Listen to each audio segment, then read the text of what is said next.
சாதி வேலை ஒருத்தரோட பற்றி சாகுறீங்களே, சந்தோஷமா இருக்க வேண்டிய சமுதாயம் சாவு விடுமா இருக்கு.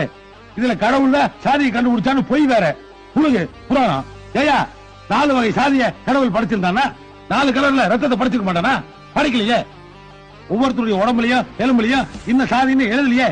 ஏயா இந்த உலகத்தில் இருக்கிற அத்தனை பேரும் கடவுளால் படைக்கப்பட்டவங்கன்னு சொன்னா எல்லா ஜனங்களும் கடவுளோட குழந்தைங்க இல்லையா? அதுல பாதி பேர்த்த தாழ்ந்த சாதிங்கிற பேர்ல வறுமையில படுகொலையில வச்சுட்டு மீதி பேர்த்த உயர்ந்த சாதிங்கிற பேர்ல மேல வச்சு சந்தோஷமா பாத்துட்டு போனா. ஏயா நீ கையெடுத்து கும்புற கடவுள் அவ்வளவு கல் நெஞ்சுக்காரனா? ஏயா என்னையா கற்பனை இது? ஒரு தாய் ஒரு மாறுல பாலையும் இன்னொரு மாறுல வசதியும் கொடுப்பா குழந்தைக்கு.